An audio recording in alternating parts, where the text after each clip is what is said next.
Gue yakin kalian semua pernah lihat komentar-komentar macam kayak begini. Nah, pertanyaannya adalah, what's up with that? Apa masalahnya? Gue kasih tahu ya, gue gak suka komentar-komentar macam kayak begini. Jadi, yuk kita analisis. Hari ini, gue terbangun dan hal pertama yang gue rasain adalah there's some cringy shit going on. Dan bener, gue buka HP dan konten pertama gue lihat ada konten Vice. Dimana konten Vice biasanya itu divisif dan sensitif. Di sini yang menarik perhatian gue bukan kontennya, tapi komen-komennya. Nah, sedikit konteks, Travis Barker adalah seorang drummer dari band pop-punk Blink-182 yang populer di kalangan remaja angkatan 90-an hingga 2000-an.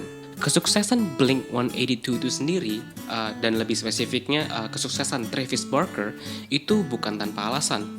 Secara pribadi, Travis Barker adalah seorang drummer yang berbakat di bidangnya.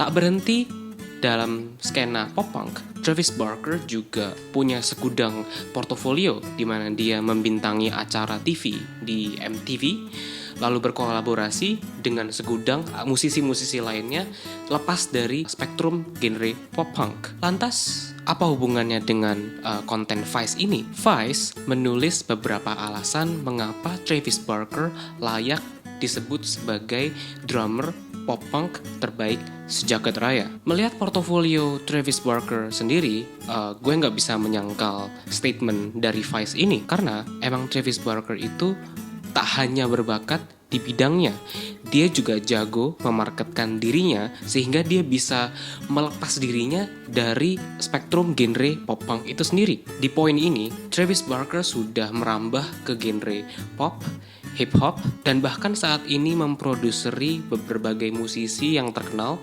seperti MGK atau Machine Gun Kelly, Trippie Redd, dan Yungblud.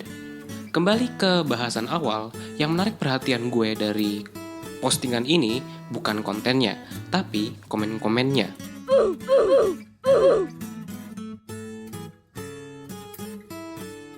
Oke, bisa kita lihat beberapa ruang sampel komentar-komentar yang gue ambil dari konten Vice. Gue yakin beberapa di antara kalian udah bertanya kayak, apa masalahnya emang mereka semua nama-nama yang keren-keren?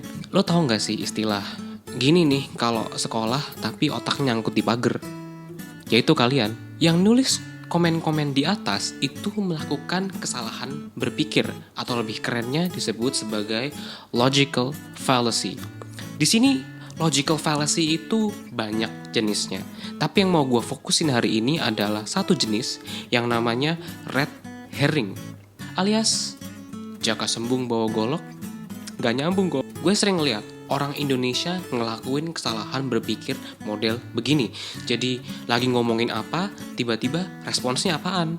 Komentar-komentar yang ditulis di sini itu gak nyambung dengan konteks dari konten Vice ini. Kita bisa lihat di judulnya aja, alasan mengapa Travis Barker layak disebut sebagai drummer band pop-punk terbaik sejagat raya. Coba lo pada baca tuh judul bener-bener ya, maksudnya kayak bener-bener dibaca.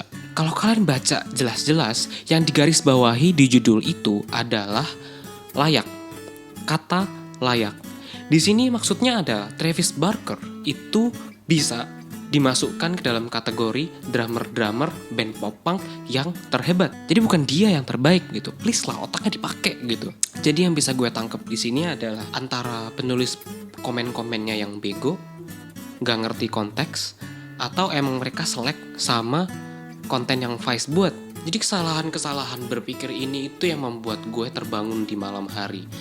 Karena kayak anggota masyarakat Indonesia sering banget ngelakuin hal ini, baik itu disadari maupun tidak disadari. John Bonham layak banget, tapi nggak masuk kategori pop-punk karena Led Zeppelin pada dasarnya bukan band pop-punk. Jadi dia layak masuk kategori drummer terbaik, tapi bukan untuk kategori pop-punk. Coba kita ambil contoh di album pertamanya Led Zeppelin aja yang dirilis tahun 1969. Di track pertama, Good Times, Bad Times, John Bonham dengan gaya drummingnya mempatenkan gaya drumming yang disebut sebagai double kick drum.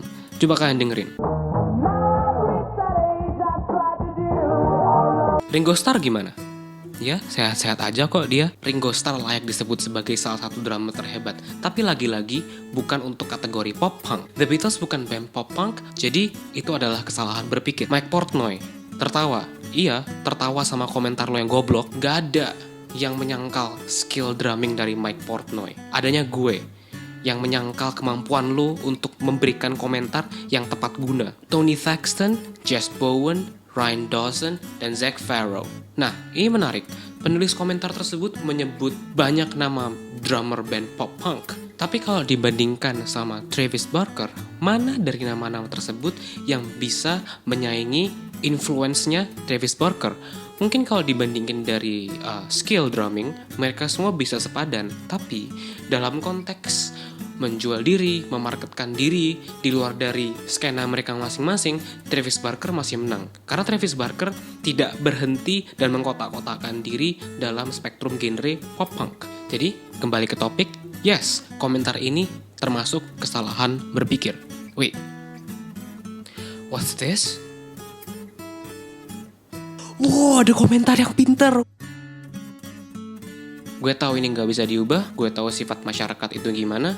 Kalau udah batu, ya udah batu, mau diapain lagi? Di sini niat gue adalah call out orang-orang tersebut yang melakukan kesalahan berpikir dan mungkin aja bisa mendidik generasi yang lebih muda untuk tidak melakukan kesalahan berpikir dan menulis komen yang salah tempat atau nggak pakai otak. Karena sumpah, lo bakal kelihatan tolol di dunia maya kalau nggak bisa komen yang bener.